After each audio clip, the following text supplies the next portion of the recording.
Alrighty. Happy Friday, everybody. Welcome to another episode of the Entrepreneurial Web. We got a fun one for you today.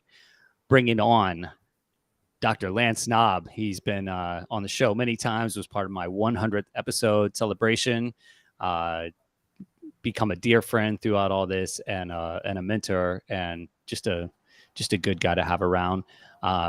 He has a clubhouse room. We'll talk more about that in just a moment. That he creates these panels of people with expertise in entrepreneurship, in marketing and social media, and helps either established or up and coming entrepreneurs and business owners figure out solutions for their business. So he's created a panel for us today consisting of Tressa Yanakawa Bundren and Christian Devine. We may also have another guest that's been on the show before, Linnell Mitchell. He may be joining us shortly. But to circle back to Lance's clubhouse room, it's called the hot seat. And I am in the hot seat today, and boy, it's sweaty. Woo! So when you're in the hot seat in Lance's clubhouse room, you lay it all out. You tell everybody all your dreams, your goals, your desires, your wishes, and then the panel kind of rips you into pieces and puts you back together again, and hopefully you have some solutions by the end of it. And you usually get caught by something you're like, man, I didn't think about that, and it's usually something really, really pivotal in your approach. And I've seen it happen many times. I've been a panelist many times, and I've actually been in the hot seat. And it's funny because when it was last year sometime, or early at the beginning of this year, some of the things I want to talk about today were just starting the seeds were just being planted, and it's really starting to happen now. So we'll get caught up on all that. But before we do, Lance, why don't you just talk about your clubhouse room for a minute and introduce everybody to that? Because I'm not sure we've done that much on the show before. Yeah, well, thanks for having me. It's great to see you again and to be surrounded by amazing people and entrepreneurs like you and Tressa and Christian, and hopefully Linnell makes it with us today. And I think you explained it pretty well, right? We just feature an entrepreneur, and whatever their biggest challenges are right now, their biggest pain points, whatever, massive thing they're trying to do in the world, we provide our best insight and support them with our best possible help. So that's it. And it's going to be fun to support you today, my friend. I think you've got some good stuff going on. I can tell. Yep. Some of the social media posts have given a little bit of it away, but again, it was brought up in the last clubhouse room that I did with you, where I was in the hot seat. So the basis of that one was I was trying to delegate more. We were having staffing issues at the restaurant. We're still, man, that might've been like right around like the Omicron time, like either just before or just after. And it didn't get better before it got worse. I can promise you that. But it came down to delegation and creating, just creating more time so that I could do some of the other things that I was interested in. One of them that we started working on a couple years ago with your, what was the other thing we were doing? Just the words escaping me right now, with Linnell and all those guys. What was that? Mastermind. The masterminds, yeah. So we were working on masterminds on like a side project for me as a business consultant, and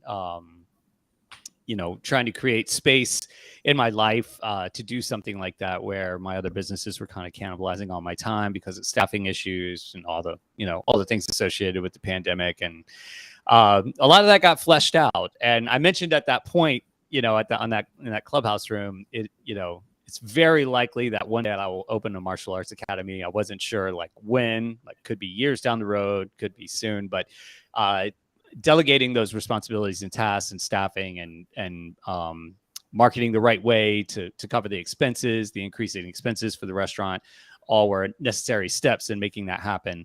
And now it's all like coming through real fast, like really quick. So to catch everybody up, the space that we used to train in, which is just a few doors down from my restaurant here in Brooklyn, it's been a photography studio for like the last almost 3 years since the Martial Arts Academy closed. It was a casualty of the pandemic. The owners left the city. and closed up shop, and everybody's just kind of been cast asunder. Fortunately, I ended up training at Hensel Gracie headquarters, which is where my old instructor used to train in Midtown, and immersed into a massive community. And he's a serial ultra entrepreneur himself. So being around him and some of his, buddies has been a big inspiration. And so this photography studio took it over because they couldn't go. They specialize in like headshots for yearbook pictures, like mainly students, and they couldn't go into the school. So the space opened up. They just grabbed it, but it wasn't a long-term thing for them. And we all kind of knew it, but we all have just been waiting and been very busy as well. Like 2 weeks ago, the landlord threw up a for lease sign, and everybody. It's really great because it's really becoming like a community project of sorts, where a lot of people are pitching in to help get this thing off the ground. But there's three of us mainly who are executing on the whole thing. And one of the guys, he's an old training partner of mine and a contractor, and he's had this bug in my ear for like about a year. He's like, we should open a school, man. We should open a school. Started looking at spaces like 6 months ago, but we never really considered like ending up back where we were before. And at first I was like, man, that's kind of weird, but then I was like, it's actually kind of amazing because people are already used to coming through this. The school was open for almost 5 years. So for 5 years, people were walking through that very door to get the same service we intend to provide. And that's massive. Anybody that's done brick and mortar before knows like that's a huge deal. And then, the build out would be fast because it's kind of set up already. We need to do some minor, adjustments and repairs, but you pretty much throw the mats down, a fresh coat of paint, and you're ready to go. So it all started to sound pretty good. We started, conversations with the landlord, and we may have a lease by the end of the day. That's kind of where it's at. and literally like people that used to train there, because I was an instructor there, for about 3 years, and just a neighborhood figure, a community figure. So all this time people have been begging, like, can you just open a school? And I'm like, well, yeah, I can. Like, I want to, but there's like some other things that you also have to get approval from, the governing body, from the people that you train under. It's very uncouth to just go open your own school and not say anything. I'm not sure, with other, gyms, or like I think you said Christian has a background in yoga. Like, I don't know if that's a thing there where you're like training under somebody for a long time. Do you need to get the blessing to go open your own place? But in jiu-jitsu, you definitely do. You can be disenfranchised, and I've seen it happen, and I'm like, I want no part of that. So I've been at a lot of meetings lately. Let's say that. I've been on the phone a lot, but we kind of got all the green lights, and these people, have just been kind of begging us to do this. It looks like it's actually going to happen.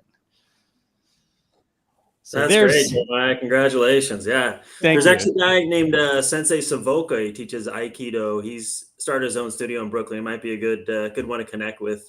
Oh, yeah? Yeah, he started in under Chiba Sensei as far as Aikido goes. Mm-hmm. Not exactly the same as Jiu-Jitsu, but right. Parallel. Sure. The founder of Aikido studied Jiu-Jitsu and Judo and then created Aikido. But yeah, his name's Savoka Sensei, came out of San Diego. Uchideshi to Chiba Sensei, who was studied with the founder anyway. He would be a great one because he just went out there and started his own gig, and he's been doing great. Do you know where he's at? Because I've actually visited a couple Aikido schools. Oh, sweet! You probably hit his. Yeah, I don't know the exact street. I've never been there. I studied with him in San Diego in '99 when I was at college and he was at the dojo. Awesome.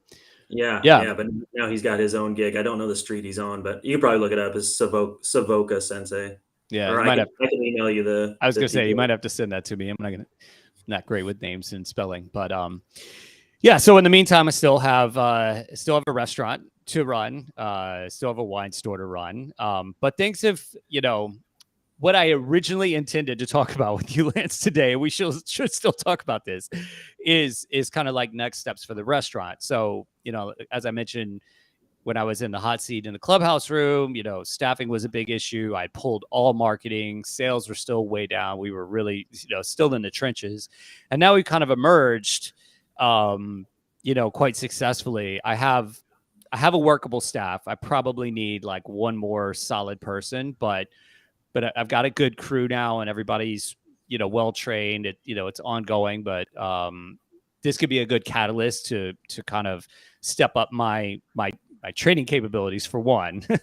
I'd mentioned that, in the clubhouse room that I hadn't trained anybody in a couple of years. I was like, do I even remember what to do? When you don't practice that soft skill for a little while, there's a little half-life on it. But it's really come along to the point where actually like 2 months ago, my father had a stroke and I just had to leave for 10 days. And I was very concerned about like the way things would play out. And it was perfect. It was really great. You know what? That just reminded me, like, what really spawned all this, Lance, was one of your posts. And you said, if you left your business for 30 days, would it completely go to shit, or would you still have a business when you got back? And that was like right when we were just starting to hire people. And I was like, can you give me some time? And you were like, how long? I was like, 6 months, maybe a year. But I took that on as a serious challenge. I was like, all right. And I even told my wife, and I told like a couple of the people that work for me. And I was like, this is what I want to do. There's no reason for me to leave for a month. I actually love what I do. And I get like kind of itchy if I'm gone for too long. And I'm like, just because I love it. Not so much like insecurity. It's just like, I love what I do. I want to get my hands dirty. I want to get in there, And but I was gonna challenge myself to do this, and maybe just like take the family on a road trip or something, and just like get the fuck out. And so that I kind of started on that, and then bam, I just had to leave. And I'd done well. I'd laid the foundation nicely. So we got a third of the way there, no problem. And I could have stayed longer, and it would have been okay. But it was eye-opening because I got to see what needed to be addressed. Like, what are the real things that need to be addressed? And most of it was like, automated bill pay and stuff like that. All the silly things that I just do because I'm here all the time, just setting that up to make it more seamless. And the good news is that September and August basically hit 2019 numbers with zero marketing. Now, I don't even post on Instagram anymore for the restaurant. I've done zero for quite a while. I wanted to just dial everything back down to like ground level to see where we were at, and just like really strip it down naked and see where we could improve on. So, like I said, we basically hit 2019 numbers for August and September. And back then I was spending a lot of money on marketing. I was running Instagram and Facebook ads. I was using a reservation app that was sending us a lot of business, but I was probably dropping about a grand a month on that. And then, Facebook and Instagram ads and other little things. So we were probably dropping a solid like $1,500 a month in marketing. So to be at those same numbers essentially without spending any money in marketing, I'm like, we did okay. That's a sign that we did something right. But now, we're in a position to start to bring some of those marketing dollars back in, and hopefully really get to the monetary goal that we want to be at, where the place is kind of running. I can pay good people well to do it. And I don't know if you recall, but in that clubhouse room, someone was like, maybe pay a little bit above minimum wage. And I'm like, no, I'm offering like $30 an hour as is. Like it's like a good paying gig. It's not easy, but you get paid for your work. So, just hitting the numerical goal that we need to pay the right people. I'm more interested in hiring, having a smaller staff of really skilled, dedicated people and paying them well, covering the marketing expenses, hopefully leaving some money left over for me so that I can sail into the sunset and tie people up with their own clothes for fun. Well, it's going to give you a little bit of a runway as well with the new business, because that too, because it's going to need it. A quick question for you, a detailed question. How long will it take you to get to break even, right? That's what franchises always talk about, and right. McDonald's and Chick-fil-A. I mean, they get there exceedingly quickly, right? I mean, not like non-franchises without those kind of brands can do, but what's your rough projection right now? When would that happen? Because you need a little bit of a runway from your other businesses then. Yeah. Do you mean for the new place? Correct. Yeah. Yeah. So what we're looking at is probably, and it's a completely different model too. I'm like, this is going to be a learning curve for me, and kind of interesting because, the restaurant only get paid when people come in, it's just like every day, I don't know how much money I'm going to make, but we're doing, a membership based business with the martial arts school. So every month I should have a good idea, a pretty solid idea of how much we have coming in and what day the money's coming in, because people are going to be on a monthly cycle, just direct deposit to our account. And there will be various, levels of membership, but based off of our preliminary math, we're looking at about 60 students to hit the break-even mark. Now, we probably have a solid 30 that would sign up today. Like if I just was like, here's the sign-up sheet, we would get that. And I've done very little social media on this. I didn't want to jinx it with a lease or anything like that. I put that one post on LinkedIn, and I was like, that might have been a little premature, because I didn't have anything yet. But now that it looks like it's gonna, as soon as I get the lease, I'm gonna start hammering on social media, and a lot of the people that went there are connections of mine on social media. So that'll be a really great way to start to stoke the fire, and then just word of mouth. And as soon as the place is ready, we're gonna throw a party. Not even like a grand opening party, just a welcome back party almost. And the restaurant will cater it. And I'm just going to invite everybody that ever trained there. And I think pretty quickly we're going to hit that number. We may even start with that number. And then, obviously we want to make money off of this project ultimately and create some sort of cushion. And, I'm a huge fan of your profit first approach, because it puts everything into a real perspective, as opposed to like passion projects or whatever. Like I want this to be legit. I want this to succeed. And for me, this is one, like, I know restaurants are scalable. I just don't want to. It's a rough life, and I've done it for like 30 years already. And I just don't. Weekends. Oh yeah. Yeah. Wow. And I'm looking at that mountain, and I'm like, I feel like there's another way. And I feel like this would be a very likely other way. Your overhead's a lot smaller. You can run it, with very few skilled people and have multiple locations and generate profit off all of them. And they don't have to be huge. They do not have to be gigantic. But if you do it right, you'll hit your number, and it's just a great thing for like the communities that these schools are popping up in. So let's dive in. Let's do it. That's it. That's all I got to say. Tell us where you want to start. This is so good. And you guys take it. There's just so many things, I have 2 questions for you, Jeremiah. The first is, what is your 3-year goal for both of these places? And the second question is, what scares you the most about doing it? Easily, I'm going to answer the latter first. Failure scares me the most. Just like all out failure, not like we sold it or whatever, just like fell on our face. It didn't work. Just like public exposure. Like I fucked up really bad. I really miscalled this one. That's my biggest, fear. Okay. Like everybody's biggest fear, yeah. And we were talking off camera about this, that things get messy. And a lot of times what we show people or what people see is that when the lights go on, everything's cool. Everything's good. Yeah. But there's a scramble, there are a lot of things happening in the background. It is messy to do what you're doing. It is messy to be in this life.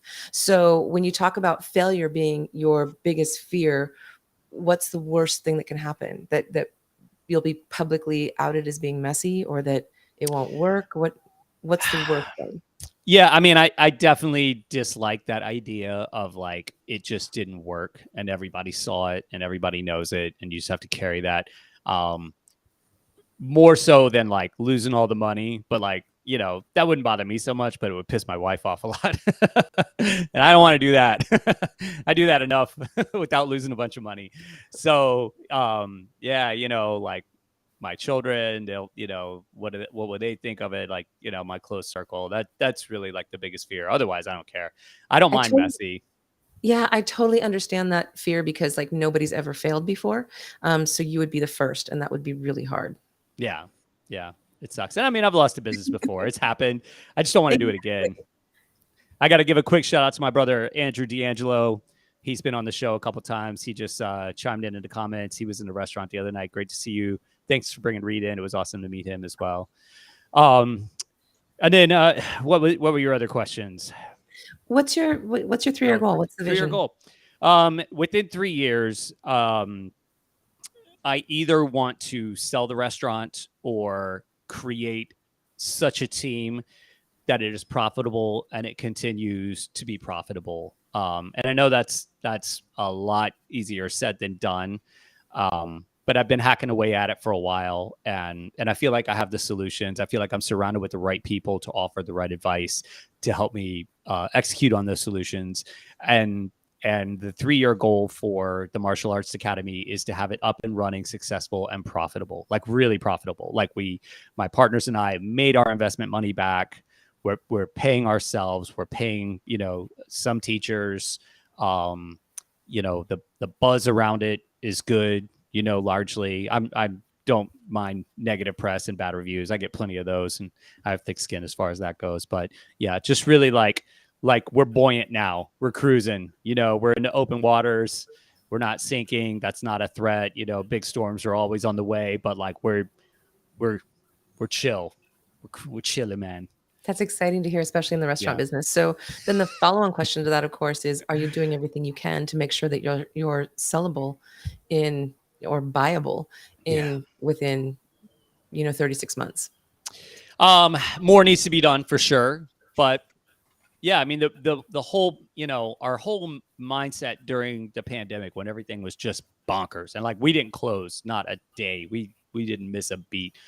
We kept straight on the regular program, adjusted to every government restriction that was put in place. But as soon as we were given like some real estate to come back, we took it and just ran with it, and that proved to be successful.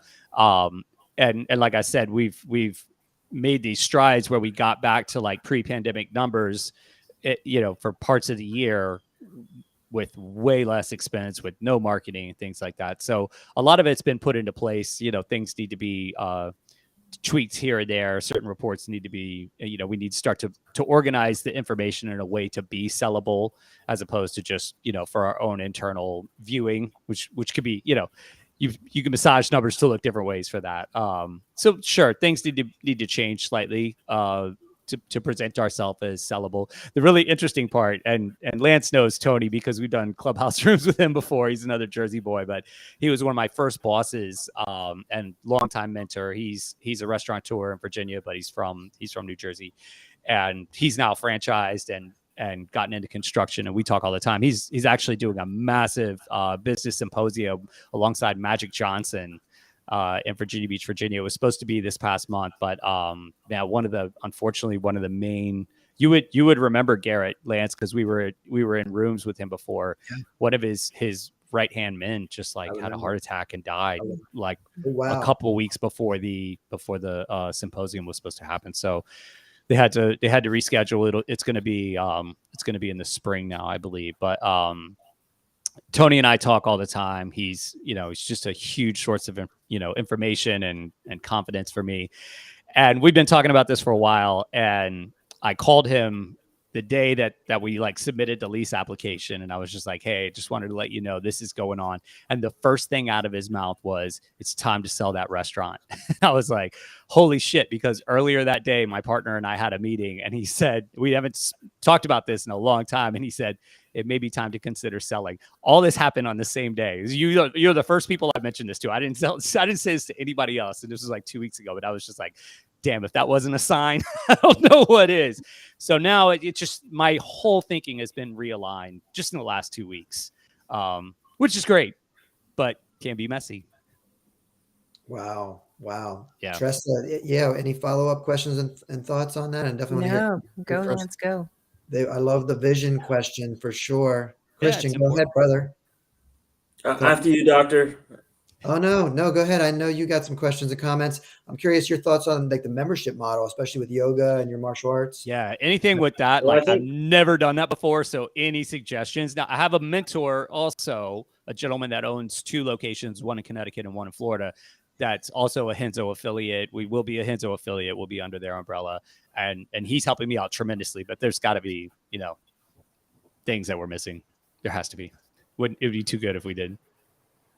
Yeah, that's awesome, and I think Tressa's hitting right on the knob with tapping into whatever emotional blocks you're hitting up, and then just powering through them. And as offering like this, where you can express them, in a group setting, definitely helps power through those spaces.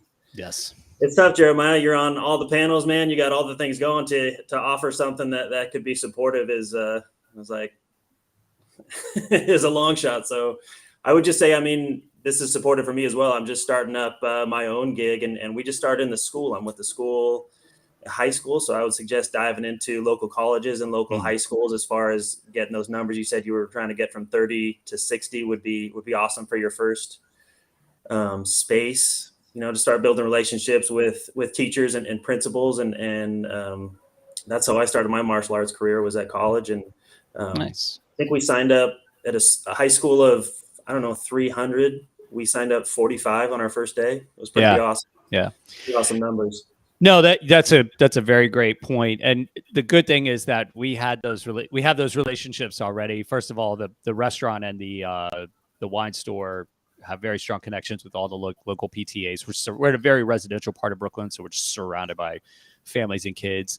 But when the school was open previously, we used to do demos at the winter bash or the winter fair or whatever and stuff like that. So a lot of those connections are still there, and they'd be glad to have us. One of the guys involved is actually a math teacher at one of the local middle schools, and he was like, don't worry, I'm gonna send you a solid like 20 kids like right away. So we've got a lot of that, in play just because we did it. We were part of it before. We weren't financially involved in it, but myself and the other instructor, we both taught there before, and we continued to teach. So we everybody broke off into these little pods because everybody was worried about getting the virus or spreading the virus and all that business. And but we had to continue to train. It's just like once you start, it's really hard to stop. Waiting for you, Lance.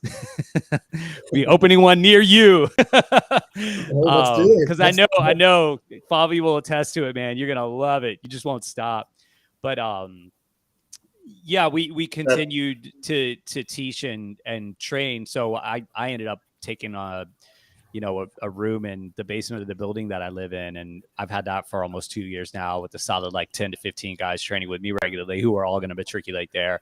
And same with the other guy. He lives just like a few blocks away in a large building, and the landlord allowed them to use the gym. So they threw mats down, and they've got like a solid like 15 to 20 people there. So we continued a lot of the habits. We continued a lot of the relationships. And I think that's going to be key to hitting those numbers. But we need to grow quickly. Like if we're at 30 now, we need to be at 60 by like day 5. By month 2 or 3, we need to be at 90. And 6 months in, we need to be at 150 with the goal of 200. Like 200 would be fucking amazing. Let me just say that. It's like, it would be outstanding. 150 is a really, really nice number. So we're really looking to hit that like within 6 months. And, we're going to do a ton of, my social media presence has grown tremendously since the school closed. I just started this show. I think I'd been doing this show for like 5 months, maybe. So now we're almost to year 3. No, we're in year 3. Yeah. 2019, September, 2019. So over 3 years into this, and all I do on the show is talk about martial arts and business, and it's just coming to a head. So there's just tons of great marketing opportunities that are free, first off, to start with. And once Lance will attest to it, once I get going on the content, I'm like a 6-shooter, man. I'm just like, pew, pew, pew, pew, pew. So that's going to happen, and that will really help a lot. And I think we'll see a lot of the community, a lot of people that were already there are going to come back. And it will naturally attract new members that way. And then we can start to look at paid forms of advertising, which besides social media ads, I really kind of don't know. I mean, we could do, offer like gift certificates to all the local auctions for the local schools and things like that. They will reach out to us. And when they reach out to the restaurant and the wine store, I'm going to say, hey, I'm going to tack this on as well. So it could be like a voucher for like 3 free classes or 1 free month or whatever, and thank you, Andrew. Great to hear from you, brother. I'll see you soon. Sorry, I just had to give my boy another shout out. What was I saying? Like, we could do paid forms of advertisement that way where, we're donating services, but in terms of like actual paid ads outside of social media, I kind of don't know where to start. Where with the restaurant, the natural place is like, an app like OpenTable or Resi, they just send us tremendous amounts of business. I know exactly how much I'm paying for each person. I only pay if they actually come to the restaurant and spend money. So it's like a really great relationship. I would love to find something like that in the martial arts fitness realm. If anybody has any suggestions for that, I'm just not sure like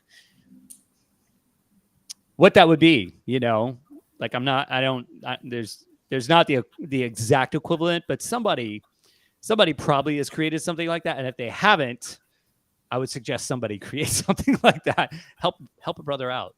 Hey, Jeremiah, kind of going back to where Tressa led you, even going beyond 3 years, what would be, I'm actually pulling up your Jolt right now. Oh boy. That's gotta be scary. Yeah. What would be your vision? And I just read Vivid Vision recently, and they recommend, like Tressa said, kind of taking it to 3 years later, but really your end goal, finished product, what does it look like with, the BJJ company, this new, Brazilian Jiu-Jitsu company, and is the restaurant then, is it sold, and the wine company, and even how much time do you have? How are you spending your time? Yeah. Give us a few minutes right now on the end goal so you can shape that up. Honestly, deep in my heart, and it's hard to say this because I haven't said it much before, I would like to exit the food and beverage industry. I want out. I've done it for long enough. It's a grind. It's rough. It ain't getting any easier. The window for success is getting smaller and smaller. I'm not getting any younger. Is there any way to make that, more passive with good people, somebody being the operator, yeah, your partner, or just really heavily incentive based, and you just try to be on the board and just really let them do their thing? Is that possible? Yeah, I don't think that's going to work because it's your baby and you'll always want to be in charge if you have a hat in the game. I was thinking that too earlier, Lance. Like, is there a way to just slowly titrate out? But if it's been your baby for so long, you're going to always want your hand in there unless you're completely. No, I've grown tremendously in the last couple of years, and hey, Andrew said, "What about my area? Is the nephew taking it over?"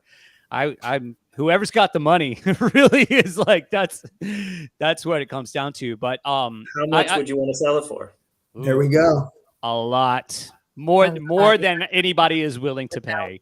I noticed, Jeremiah, on this podcast, you tend to talk around money. So give us some actual figures. Yeah. I mean, you're looking at 3 years out, though. I think I think that number could exponentially grow. It could.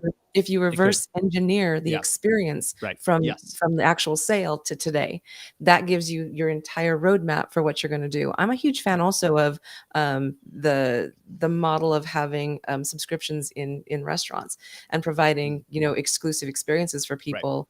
From if you are that kind of an elite model, but if not, I would take that 3-year mark. That's 36 months. That's such a short amount of time in a finite life, and as you reverse engineer both the user experience, your experience, and the experience of your staff, and also the experience of your ultimate purchaser, what gearing towards a potential buyer. What are the buyers experiencing today through then that maybe they're not even thinking about buying it, but they fall so in love with what you're creating, what you're doing. And that requires, I think, that reverse engineering so that you can forward map. Yeah. And I'm curious if you've looked at that or if this is such a new idea that it's just like, okay, this is going to happen. Now what? Yeah. Tagging along to that, like what in your industry, how do they value a restaurant, right? Like most industries is 3 to 5 times EBITDA, physical therapy went to 4 to 6, everything post-COVID that survived is higher multiples. Like payroll companies is 1 times revenue. How do they value restaurants? I don't know the answer. Do you? Yeah, I mean, there's a few different algorithms for it, and I've run the numbers for it, and none of them are satisfactory to me, which is why, that's why I said I want to sell it for a lot and more than I think I would probably get for it. But what we need to do, and this is what I was referring to earlier about like massaging the numbers and the data that we have currently to fit what our goal is. So if our goal is to just get the restaurant to survive, which is what it was for a while, we organize data in a certain way, to hit the benchmarks for that. If we're looking at just being profitable, we're going to organize that data and alter our behaviors to hit, that quota. And then it's going to be completely different if we want to sell it. We want to build it in a different way and do, like survival mode, you have to like do things that, you can't do things you want to do to sell. And we had to do a lot of those things over the last 2 years, but we're at the point now where we can kind of stop that. And 3 years is plenty of time to organize that information in a way to suit that. Well, Jeremiah, as soon as possible, taking profit first one step further, I'd recommend that you actually, consider paying yourself for the roles you have. Yeah. If you, and then I do.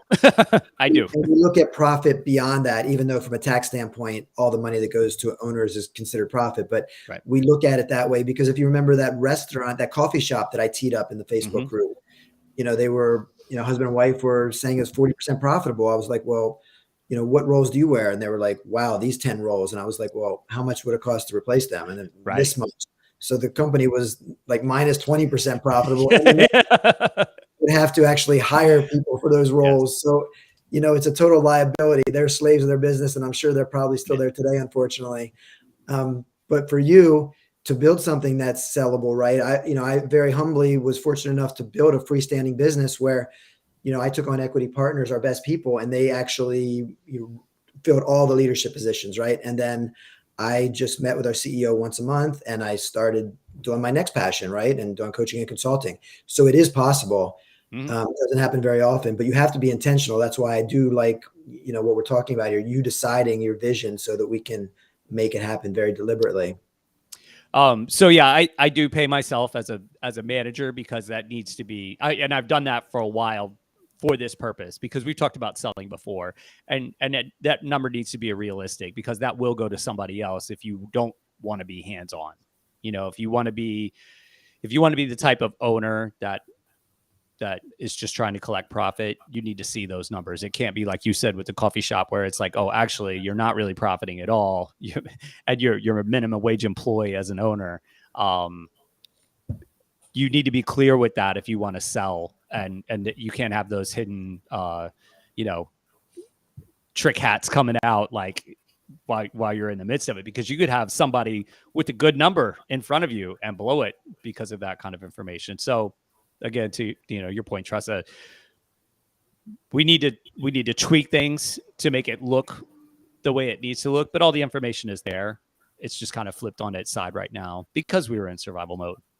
So when you really, free up, so you're going to exit the industry. Sounds like you're pretty satisfied with that, the restaurant industry. So that's going to happen in the next, 3 to 5 years. I would say yes. So, well, yeah. to backtrack and answer the other question, I would totally love to be in a more passive role. And Christian, I was saying I've grown tremendously, emotionally and matured to the point where I could let it just ride and not be here. I've had to, we've had to imagine its death so many times over the last 3 years that at this point it's just like, yeah, it's not a problem. Also, another role that would just be fantastic, I think, and have even less strings is just being a restaurant consultant. And there are lots of those, especially in New York City. And then if I ended up leaving the city at any point, that experience here would just put me at the top of any other city's game. I mean, even Chicago, it just pales in comparison. So that's something. It's funny, Lance, like the whole thing is kind of getting twisted that we talked about, where I could be on the flip side of both of those coins, but that would make me totally happy.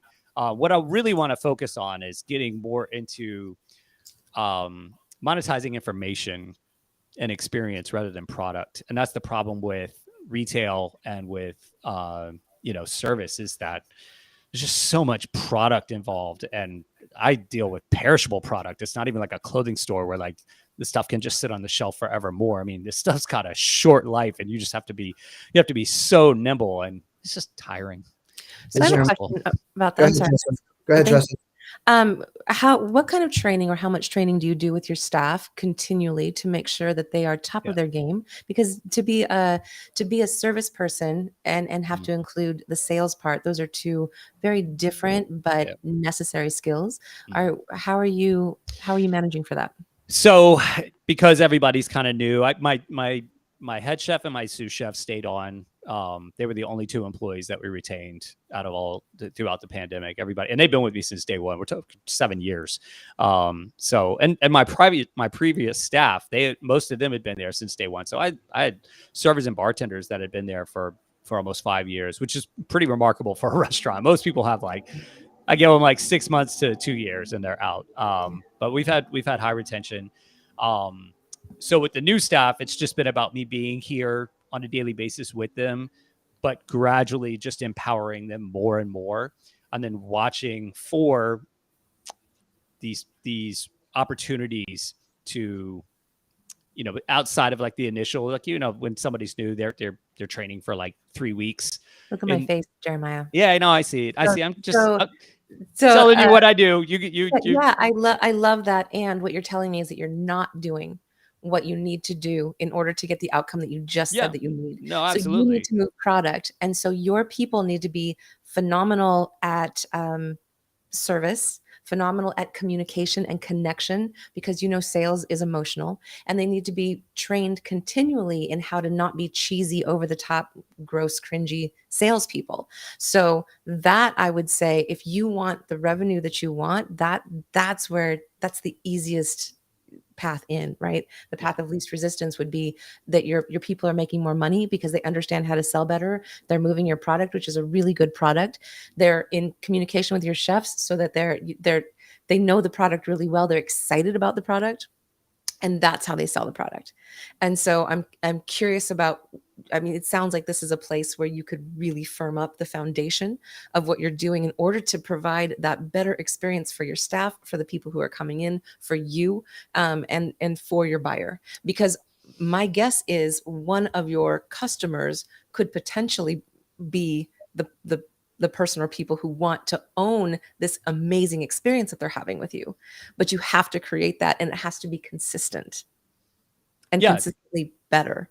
Totally agreed. I mean, as far as those things, I'd say the staff already has. I mean, I hire people based off of their, and you know, we always do like a trial period. Like, they come in and work for like a few nights, and we don't pay them. They just come in and we just see how I purposefully do it on like a busy Friday or Saturday to see how they handle pressure. Like, I don't want them here on like a quiet Tuesday. Yeah, no, I always throw them in the fire.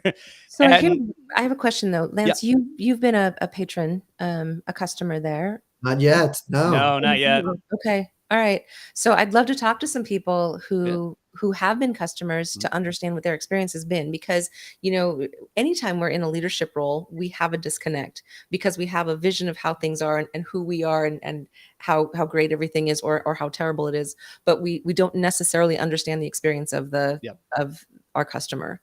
Unless we do. And that takes more work. We can't just guess at it or think that we're giving the right experience. Like, I've almost lost a company because I thought I was giving exemplary leadership to my team. And they came to me and said, listen, you know, your mission is great. What we're doing is great. You suck. So, you know, and you're not doing this right. And we don't feel seen. So it sounds like you do a good job of being connected with your staff, but that's not enough. No, it's not. Yeah. I'm curious, like, this sounds like a really clear and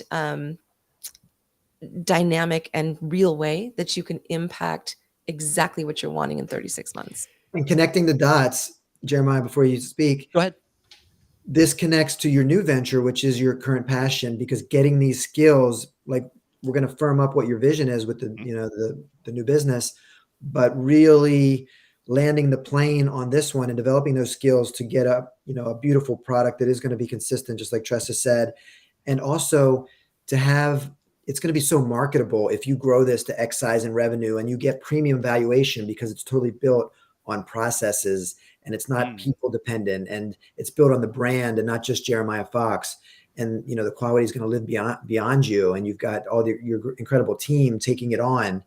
And that's all these opportunities too for like equity, you know, potential partners, like taking the business beyond you, which you and I'll talk about more. But those same skills are going to help you with this new business as well. And it's also going to be your story when you say, hey, listen, I grew this from 0. And by the way, I got double. The normal valuation is 8x and I got 16x because of all these things. Then you're going to be consulting. You probably, you know, land a contract with them as part of the deal. I'd recommend very possible. Yeah. And then that's what I did. And, you know, with Breakthrough and with Denali. So definitely do that. And then that's going to be your story to be the best restaurant consultant in New York and the world, baby.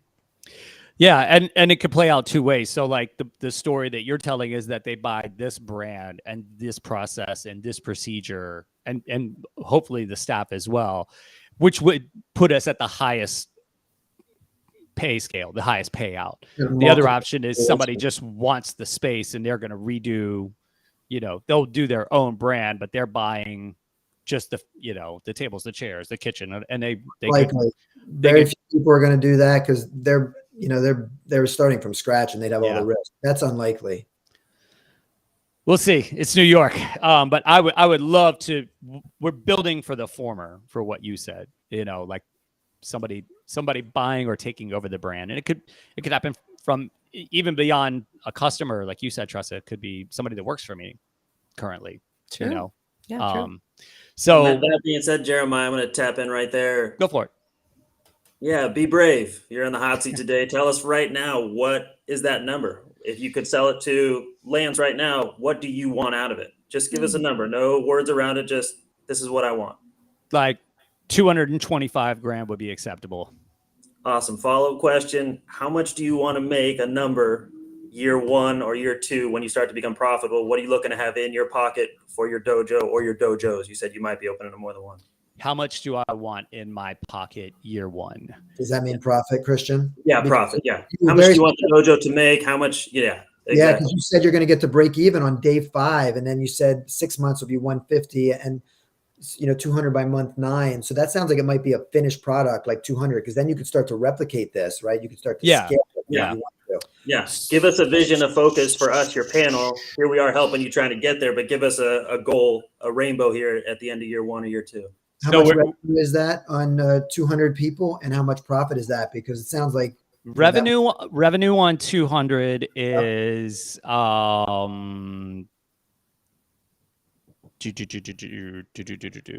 me just a moment. That's okay. And of course it might change with prices and fluctuation, of course. Yeah. Like 350 to 400, let's say it'll land. So let's say 375 grand a year. So if you even had a 3% increase with upsales, which would be low, then exponentially, right? But I mean, then like I say, that would be low, but that would be a low target. But what would be your target on upsells that you'd like to see percentage wise? Say that again. Are you're talking about for the academy? I'm talking about for the restaurant. Oh, the restaurant. The restaurant seems to be funding what you're trying to do otherwise. Everything. It does. So we need to come back to that foundation. What is the percentage of revenue that you would like to see in your staff's ability to create those upsells? Increase, you're saying? Increase in revenue at the restaurant to get us to the happy number. Right. Even if you didn't have any more people coming in the door, but your staff was able to sell more. Right. What would that look like? About 20%. You want a 20% upsell? Okay. Yeah. Over like the course of a year and a half, that would be fantastic. If we saw that growth, that would put us at a really nice place. And honestly, if we hit that and things are going smooth, then I might be like, no, I don't want to sell it. I'm just going to collect. Isn't that an interesting thing? If money, so we can go either way, but that's kind of the number. That's the number that would make it viable for me to not have to really do much here, just like come in every now and then, make sure some back end stuff is happening, but really pass most of the batons off and collect my partners and I would collect healthy money, and we could continue to. The good thing about the restaurant is we have a fantastic lease. Like for New York, that's a big deal. We have a fantastic lease that we can either pass on or just ride out, Mm-hmm. Go ahead. To clarify Tressa's question. So Tressa, I want to make sure you guys are saying the same thing. So Jeremiah, you're saying if you have 20% growth, you're satisfied for that. And that is good, right? I mean, most businesses. I would be satisfied momentarily with that, but the world is dynamic. So by the time we hit that point, we have to do it all over again. Used to be good growth rate, but with inflation, it's not so good. But I always try to grow at 20 or 30%. I really actually tried to beat the market, just be the leader in the industry, which is always extremely challenging, but at least if we failed, we actually came in second, whatever, it usually worked out. But for you, Tressa, is that what you meant by that sort of 3%? Like, was that the same as the line growth? How much do you see needing to to create in more revenue from the same amount of customers, if that's what's happening, worst case scenario, hopefully, to meet your goals. Yeah. And to be sellable, if that's what you want to do. And it's interesting that the script flipped. When you're making more money, it looks more viable for you to keep it. So that's also something to take a look at, and also something for your buyers, right? You don't want to be in a position of desperation when you're selling, not at all, or in a position of not having the energy or enthusiasm for it, because that comes through in how you talk about it. Yep. No matter what you do. So it's an interesting thing to look at that 20% as a goal now for at the 12-year mark, or at the 12-month mark. And how do you create that? How can your staff be engaged in helping you reach that goal? Yeah. Because if they're selling 20% more, they're also conceivably making that much more as well. And especially the salespeople, because it's, they're getting tipped based off of the ticket price. And we have those discussions, and they're honestly, they're like really fantastic at that. Even the newer ones are doing a great job. And the main way that I gauge the perception of that and how it's coming across is just by talking to people. Like when I have a full staff, which is like most of the time now, I get to go back and just walk around the dining room and talk to people. And I know 50% of the people that come through the door for more than 10 years, like we have very, very, very solid. I live across the street from the restaurant. My kids have gone to all the local schools, along with all the other local people that live right here. And it's just like a good old kind of neighborhood joint like that. And then the other way is just our reviews, our online reviews, and they're freaking stellar. So then where does that 20% come from? If it doesn't come from upsells, where does it come from? Most of it's going to come from upsells, or just making the experience so freaking good that the regulars just want to come back more. And that's what we really try to focus on, is just making every experience like great. I tell the staff all the time, I don't care if you have to comp the entire dinner. I need the people to leave with a smile. Like, you have an hour plus, the average table sits for like an hour and a half here. And it's high end. Our average spend per person is upwards of $50. So it's like, it's an easy gig as far as that goes. People come here to spend money. Nobody's like, Jeremiah, doing math on the check at the end. It's like, it's easy. Drop the card. So, Well, I'm coming to see you November 9th. I'm coming to New York to see a show with my son on the teachers convention. So nice. I'm finally going to get there, and Nice. You better be around. I don't hear anything. I will be here. But Tressa, to answer your question, X% from, an upsell, X% from them coming back more frequently. And the other percent is going to be from referrals, Jeremiah. Right. So let's talk about marketing, both for, for the restaurant, and then also for the dojo, for the new business, because, everything, all roads always lead to marketing, right? So, especially to hit this, 375 in revenue, and you still didn't answer the profit number. What's your projection on the profit on that? I was just doing math in my head. I mean, if we had a solid year of those numbers, let's see. It would be like over 200 profit. Okay. Well, that's incredible. And that's to be split, but that's acceptable for me. Okay. Well, I'll split 200. More than 50% pre-tax profits. Pretty incredible.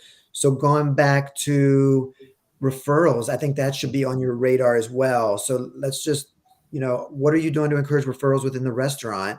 And then let's just dive into marketing for the last 5 minutes on the dojo. So at this point, God, there's so many different ways. One of my main sources of referrals is being very generous and very friendly with all the local real estate people here, and that works out fantastic. And they come through all the time. So when they come in by themselves, shower, just with like goodness and greatness. So they leave going, my God, I love this place. And they all just, they want to refer this place to all the people that are looking. And most of the people that live in our area are owners, not so much renters. There are not that many large buildings. There's a lot of single and two family, wood frame homes. So a lot of these people that just bought their house, there's an additional floor, and they're landlords as well, but they're owner occupants. And when these guys are selling, they sell the neighborhood, and we are at the top of that list when they're like, buy your house here, go to Della. Like it's so simple. So that's one of the main ways. And then vice versa, I send referrals to them for anybody that's looking to, I've got like 5 or 6 real estate guys that people just come to me for everything, and they know that I'm going to send them their way if anybody mentions selling their house. So I have a nice little 2-ish with that. You're in the hot seat. So when you're the maitre d', I think you're onto something there. And I guess you haven't said it yet, so I'm just going to ask, are you actually making the asks, just saying, how's your experience as you're getting to know people? Yeah. Are you saying, listen, we really so glad you had a great experience. Please, we really appreciate you spreading the word. I can't wait to see you next time, right? So that's the coming back more frequently part. But as far as like letting their friends know, you have to ask. They probably, it doesn't sound like they know that that's something important to you. No, I do. I say it a lot. And we also do quite well with private events. We have an exclusive backyard. Everybody else that has outdoor seating around here has like the sidewalk, the street thing, the little enclosures that are just like littering the sidewalks. We've had an exclusive backyard since day one, and it just got a tremendous amount of attention through COVID, and we get full buyouts and rentals all the time. And those people, without a doubt, they are posting about it. They're letting everybody know, because 2 weeks later we get a phone call. Hey, I heard you have a backyard and you do this. My son went to a 10-year-old birthday party there. We want to host ours there. And I do. I'm asked those people, like, how was your experience? How was everything? And they were like, I love it. And like, feel free to let people know about it. Go ahead, Tressa. What's the name of your restaurant and your Della, Della. Della. Yeah. I followed you for a little while, and I don't know if I've known the name. Yeah. Like I said, I kind of stopped like all social media about it, because I just wanted to take everything down to ground zero and see, like, who are we and what do we do? I want to know exactly what we're getting without any of the frills. So Jeremiah, with the dojo, it might be easier. It's kind of more, established in the fitness world, right? If you make a referral, you get 1 complimentary month or something like that. Yeah. Yes, of course. Really, in fine dining, there's a way to incentivize your people besides just asking, and if you're not doing that, I know we don't have much time, but I would consider that. And then Christian, what are your best thoughts on these same concepts with the dojo? How can he incentivize people? Because I think you have to do something. You can't. Asking is great. And of course, people want to give back to companies they love and organizations they love. But if there's something in it for them, it's even going to be, you're putting fuel on the fire. Yeah, that's a great point, Lance. I'm also brand new and just kind of also learning as I go as well. I mean, I've started with like a party for people who have shown up but that's also school oriented. So it doesn't really translate as far as going towards a studio environment, because these kids have to come there. So they're already there. So yeah, I'll think about it and get back to you, Jeremiah, as far as if anything comes up as far as incentivizing for the dojo. Right. What comes up for me is just building those relationships from as young as you can, from starting in high school and college, and once they're involved and see the beauty of all the things that they're learning mentally, physically, and emotionally, that it's awesome. They just want more and more and more. It's such a good vibe, such a good feeling. So I don't know what the price point is, Jeremiah. What's your sort of average or top tier like membership price? So top tier would probably be like $189 a month. Okay. And then down to like $150 for like kids. So even just quick math, imagine your average client, $189, lasts for 18 months or whatever, right? So your average lifetime value is X. But even if you just do, 1 complimentary month, $189 for someone, the math works big time, and you're not putting any money out of pocket. It won't negatively affect your cash flow. Right. They don't get it until that person signs up, and so on and so forth. So not many places leverage that, take advantage of that. Right. So consider that, and we'll talk more. And there's gear also. We have a great wholesale account for the gear. It's actually a lot better than I thought it was going to be. I just had that meeting the other day, and they sent me the numbers, and I was like, are you fucking kidding me? Like, this is great. And they were like, oh, I love your enthusiasm, So that's also, gear is another way to incentivize. And we can mix it up, gear giveaway. Yeah. Yeah, I love that. Yeah, I hadn't even thought about the gear actually, Jeremiah. So I have 3 questions. The first is, what's the name of your dojo? Don't know yet. Okay. The second is, where can people sign up, even though you don't know? What's your funnel going to be? That baby. So we will be using an app-based POS that the all the Henso systems use. It's your onboarding. It's like your mind body. Are you guys familiar with that? Yes. But it's internal. So it gets them to like the broader community, but also specifically, site specific. So all the onboarding and everything goes through there. As soon as I get the lease, I will get the app. Will you hop into ClassPass, and will you do virtual classes? There will be some sort of video component. We won't do virtual classes unless we absolutely have to. Like, we're prepared to do that in case there's any sort of like, second wave or third wave or fifth wave, whatever we're on. We're absolutely prepared to do that, but most of it will be in person. But there will be video tutorials and things that go out through the app, but also through social media that all the students can access. And so it'll be like internal. So it'll be review for the current students, and it'll also be like eye candy and marketing for prospective students. Okay. And my last question, I guess, is and can you be an Airbnb experience? We don't do drop-ins. Okay. So no,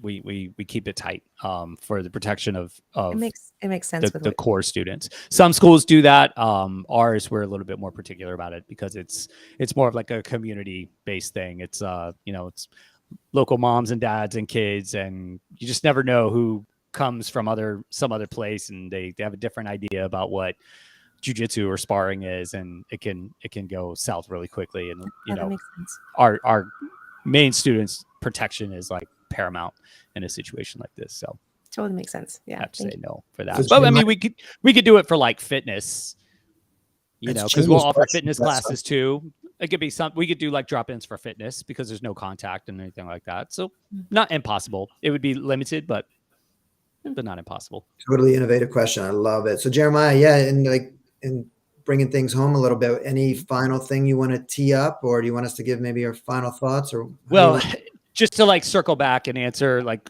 some of the questions for the marketing in terms of growth for the restaurant, especially like going back onto one of the reservation apps, I think would be a huge incentive. We were very successful with it before. Again, I know exactly how much it costs. I only pay when they send people to me. I know what my customer acquisition cost is. I know what the average transaction is. It's just like no brainer. It's exponential. Yeah. And so that's another one of those places for growth that like you can really quantify down to the person, down to the penny, what you're getting for your dollar. So that again, having 2 months hitting 2019 numbers completely without that, because they sent us all, and it's a lot of return customers too. You see the same names popping up, and most of them are people outside of this neighborhood, which is great. And then we have really great incentivizing programs through that app that I can remarket to that same person and get them back in here. So this was I was working with like a couple like young geniuses in the field in like February of 2020, and we were getting ready to pull this major ripcord, and it all got put on pause. But now it's looking like it could come back onto the table. I'm really into data, and I love to make decisions based off of like hard data, and that's one of those ones that just seems like it just has to happen. And then there's less data on paid ads for Instagram and Facebook, but we always did well after we ran them. It just, everybody noticed like there was a bump after we ran them. So for me, it's a no-brainer, and it's not that much money. And we get tons of engagement and awareness. So reinstituting those two, that would just continued ongoing training. And from my perspective, what needs to happen with training is more delegation of the tasks that I do that I don't need to do. That's what really needs to happen. All the staff is solid on the product, on communication. I mean, I've got customers telling me like, wow, they're better than you. And I'm like, thank God, because it's my only way out. If I was always the king ding-a-ling, I'd be stuck, and I just can't wait. Like somebody was saying the other day, like this brand new bartender, they were like, man, she makes that drink better than you. And she kind of like looked at me like in this spiteful way. And I was like, thank you. You may carry on. Like pass that torch. Yeah. That's a paradigm, right? I've talked to many entrepreneurs that actually get offended when that happens, but that is a milestone, a monumental milestone. Yep. Congratulations. And you make sure you say that's awesome to the client, and you just totally thank your team. Oh, I did. I was like, I wanted nothing more out of this life than that to happen. And I congratulated them both. So everybody's like really happy as far as that goes. I mean, you're always going to have to work on communication among staff members and amongst yourself and staff members. Like that just has to be ongoing. But the next step is really just passing all these little torches that I do that just it doesn't need to be me. You know, it either needs to be automated or it should be part of their like $35 an hour task. Well, Christian has 3 businesses. What's your quick recommendations on getting things a little bit more, less Jeremiah dependent, Christian, and a little bit more process driven? Yeah, I think he's probably got more data he could share with me to improve my way. I as far as like closing comments, Lance, I would say, you know, I love when community comes together. So I'll send you Savoca Sensei's information and introduction. And honestly, I don't even remember if he remembers me, but it'd be good to have some cross-pollination. I know Aikido guys always love having like someone from another discipline come in and do like a day, or have Aikido guys go over there. So, you know, obviously instead of seeing them as a competitor or other people as competitors, obviously you're vying for similar people, but to always work together and like think outside the box and as far as the community as a whole, as opposed to just, you know, how many people come in the door. Yep. You're awesome, Jeremiah. Thanks, man. Appreciate you. Thank you. Tressa, what are your final thoughts and comments? Super excited to be here with you today, Jeremiah. I'm super enthusiastic and looking forward to seeing what you do create from your ideas and from what you have going on and from your community. I love that community base, and I'm grateful that they're supporting you, and I'm looking forward to your growth. So I'll be watching. Thank you. Thank you. Tressa and Christian, you guys are amazing. And Jeremiah, man, congratulations. And always so much fun to hang out with you. And yeah, community is an amazing word, right? And Tony, I know that's one of your pillars. Talk about it all the time. You totally embody that and bring it to life. It's everything. And it's so true. And, you know, similar to you, right? I live in the town where we started our business, and, you know, I have my businesses and I work. So, you know, I have to look people in the eye that I serve, right? And see them at the grocery store and everything. So you have to over deliver and be on point all the time. So I love that.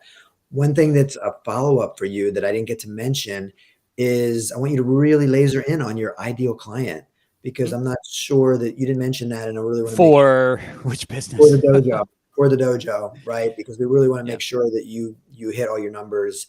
And by the way, all these skills we're talking about, I just really feel like it rose up here so nicely that if you could get the restaurants, you know, a little bit more better, you know, top line and bottom line, a little bit more non-Jeremiah, you know, sufficient, that, by the way, it might be a hell of a lot more fun keeping it. And there's nothing wrong with an ongoing profit generating machine. So, you know, keep that in mind, my friend. But anyway, thanks for having me. Thank you. No, thank you all. This has been really great. And I was sweating for a few minutes there. I was like, God, these are hard questions. But this is why you do it. You know, and a lot of, you know, what you were asking in terms of ideal customer stuff, I've got this all like written down. Like I actually write things down now. I was hesitant a couple of years ago, but Tony keeps harping on me. He's like, gotta write it down. And he's put me on the spot enough times that I didn't have it. And I was like, fuck. All right. So a lot of the information has been logged down, and we've got, you know, in regular meetings with my partners for the school also, and they have tons of questions that I have to answer. And I just end up being this like central figure that goes place to place to place. You know, I get asked a lot of questions, but no, this was great, guys. Thank you. Let's all keep being messy so we can grow. Thanks, everybody. Yeah. Got to give a shout out to my boy, Andrew D'Angelo, again, chiming in. He said, we love you, Jeremiah. And he said, thank you to the panel. So thank you. Thank you all. Well, everybody. Andrew, November 10th, baby. I'm going to be there. So can't wait. Can't wait. Yeah. Cool. Well, thank you all. I got to go decompress after this. I got some kombucha. I need to get some food and just like sit back and meditate for a few minutes. So thank you. Thank you. Right. For all of you listening, thank you. Stay tuned. Got some really great stuff coming down the pipe. A bunch of fighters coming up to talk deep and go, you know, really deep on the fight game and how having a fighter spirit will help your business survive. Looks like I'm going to need it. All right. Have a great weekend, everybody. We'll see you next time. Peace out.